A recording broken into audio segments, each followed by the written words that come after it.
사자. 다른 방법으로 예수님 자신은 계속 진리 가운데 우리를 인도합니다.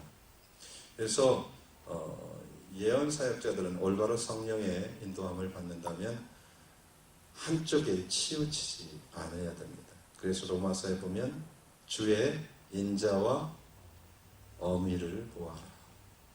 십자가가 사랑만은 아니라 그랬어요. 공의가 들어가 있습니다. 한쪽만 치우치면 뭐예요?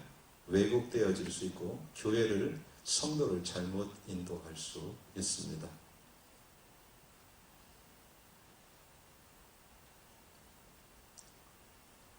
하나님의 인자만을 얘기하다 보면 교회가 굉장히 사랑의 공동체가 되는데 어떻게 되냐면 왜?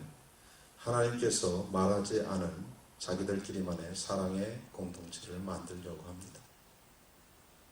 또 하나님의 어무이만을 또 교회가 선포하기 시작하면 어때요? 정죄의 집단으로 바뀝니다. 사단은 하나님이 뭐라고요? 정죄와 참소입니다. 처음에는 그렇게 잘 가다가 계속 가다 보면 거기는 그 공동체는 죄책감으로만 계속 감돌게 됩니다. 그래서 참 선지자는 하나님의 종들이고 그리스도의 선지자들입니다. 그래서 우리는 은혜의 선지자, 심판의 선지자가 아니라 예수 그리스도를 증거하는 선지자들이 되어야 됩니다.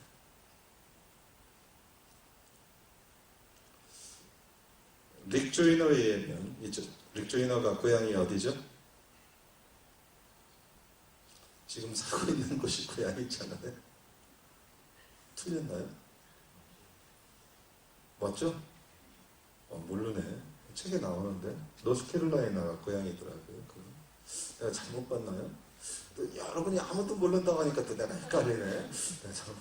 자, 어제가 제가 본 것으로는 그렇습니다.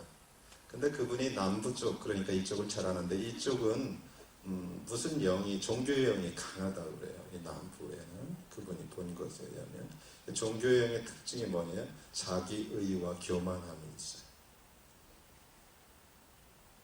그래서 솔직히 남부 쪽의 많은 메시지들이 대부분 그렇게 흐른 이유가 한쪽 사랑과 자비를 주로 많이 선포했대요. 사역자들이. 그래서 남부 쪽에는 뭐예요? 조금 어미에 대해서 설교를 많이 하는 것이 회복시키는 요소가 될 거라고 그의 책에 얘기하는 것을 보았습니다. 이것은 아주 중요합니다. 하나님의 올바른 예언은 하나님을 바라보고 하나님 말씀하시는 것을 말씀하는 겁니다. 그냥 내 생각을 얘기하는 것이 아니라 그렇기 때문에 주님과 더 친밀해야 됩니다. 진정한 선지자는 상황을 떠나서 하나님의 지금 생각을 전해야 됩니다. 하나님이 말씀하시는 방법을 가지고 하나님의 음성을 분별할 수는 없습니다. 하나님의 음성을 분별하는 방법은 단 하나밖에 없어요. 뭐예요? 왜? 성령님으로 인도받는 겁니다. 성령 하나님. 이것은 지금도 중요합니다.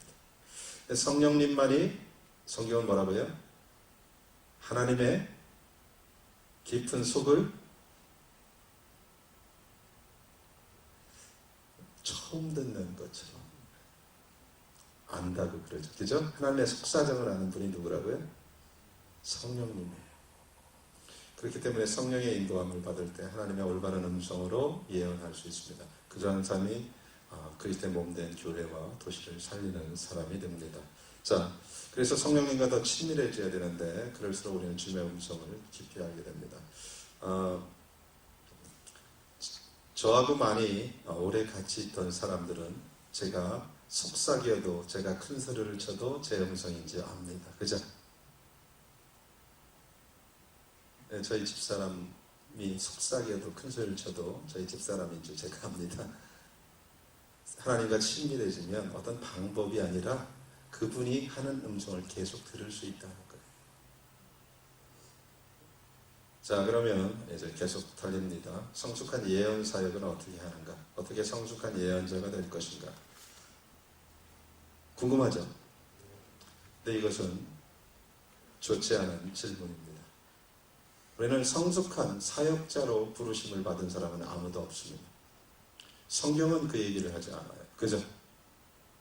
무엇으로 불림받았다고 그래요? 그리스도의 장성한 분량으로 불림을 받았습니다.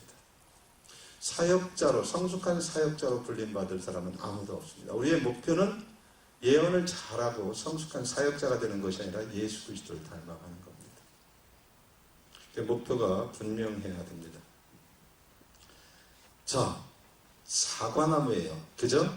그 사과 열매를 맺으려고 노력을 하며 애쓸 필요가 있을까요?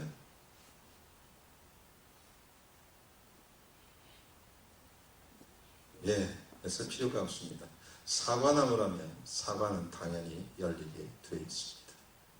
이것이 법칙입니다. 우리가 그리스도를 깊이 닮아갈수록 우리는 올바른 사역자의 길을 갈 수 있습니다. 올바른 열매를 맺을 수 있습니다. 사역에 있어서 진정한 중요한 문제는 사역의 방법이 아니라 우리가 사역을 하면서 누구 안에 거하는가가 가장 중요한 문제입니다. 사역을 하면서 얼마나 크게 할 것인가, 얼마나 많은 열매를 맺을 것인가보다 더 중요한 것이 누구 안에 거하면서 사역할 것인가, 그리스도 안에 거할 것인가, 아니면 내 능력 안에, 은사 안에 거할 것인가. 많은 사람들이 여기서 혼동을 하게 됩니다. 본질을 떠나서는 안 됩니다. 아까도 얘기했듯이 은사와 계시를 구하면 구할수록 그 사람은 부어지게 되는데 그 사람의 열망은 금방 교만해집니다. 그래서 사도 바울은 서신서에 이런 말을 해요. 아무리 교회 지도자가 필요할지라도 금방 들어온 사람은 지도자로 세우지 말라고 그래요. 그죠? 그 사람이 상품이나 모든 게 탁월해도 뭐예요? 아직 주님과의 시간이 필요한 거예요. 성숙은 인간의 눈으로 척도할 수도 있지만 가장 중요한 것이 주님과의 친밀함에서 나오거든요. 그래서 주님과 더 친밀해질수록 우리는 금방 세워놓으면 그 사람이 교만해질 수 있습니다. 그래서 주님과의 더 친밀하면 친밀할수록 사람들이 겸손해져요. 은사와 축복과 능력에 친밀할수록 그 사람 금방 교만해집니다. 하지만 예수 그리스도와의 친밀함을 계속 추구한다면 그 사람은 계속 겸손해질 수밖에 없습니다. 그래서 누구 안에 거하고 누구를 추구하고 있느냐가 우리 모든 사역뿐만 아니라 인생의 성공 실패의 관건이 됩니다. 근데 사람들은 이것보다 굉장히 비본질적인 것에 어느 날부터 포커스가 됩니다. 이것이 무너지는 계기입니다. 사역은 엄청나게 커질 수 있을지 모르지만 그는 주님과의 관계가 없는 사람이 될 수도 있습니다. 그것이 라오디게아 교회였다고 그랬어요. 라오디게아 교회는 마지막 교회의 특징인데 뭐예요? 풍성해요. 교회는 부족한 것이 없다고 말을 해요. 교회는 뭐예요? 예배당도 크고 사람도 많이 모이고 축복도 많이 받았어요. 근데 다음 장면이 뭐예요? 예수님께서 내가 문 밖에서 문을 두드리니 문을 좀 열어줘라 그래요. 예수님은 없는 교회였습니다. 어쩌면 이 마지막 세대의 교회의 모습이 그런 걸 거라고 얘기하는데 제가 오늘 사실은 잠깐 카피한 것들을 보여주고 나누려고 했는데 제가 잊어버리고 왔어요. 병원 갔다 오고 뭐 이렇게 이거 준비하고 기도하고 정신없이 왔는데 그것이 뭐냐면 릭 조이너가 쓴 21세기의 비전이라는 책의 한 파트예요. 거기에 보면 세 가지 군대가 나옵니다. 보셨어요? 그 첫 번째 군대가 어떤 군대였어요? 소수였어요. 그죠? 그 군대는 가까이 가보니까 굉장히 평안하고요. 일사불란했고요. 거기 군인들은 모두 뭐예요? 무기를 잘 가지고 있었어요. 준비가 됐어요. 많진 않았지만 아주 용맹스러웠어요. 실제 그리스도의 군대였어요. 근데 두 번째 보니까 더 큰 무리가 있었어요. 그죠? 첫 번째보다 훨씬 큰 두 번째 군대가 있어서 사단급이었어요. 엄청난 무리죠. 그곳에 가보니까 어때요? 무기들을 안 갖고 있어요. 사람은 많은데, 군대인데. 이게 교회를 비유하고 있어요, 마지막 때. 근데 장군들 몇 명하고 하면서 그런대로 괜찮지만 문제가 많아요. 그들 가운데에서 문제가 있어요. 거기까지는 괜찮았어, 그래도. 마지막 군대를 보니까 엄청 커요. 무척 수백만, 수천만. 그런데 그 군대는 어때요? 군대가. 아니야, 가보니까. 장돌배기들이야, 다. 그것을 보면서 릭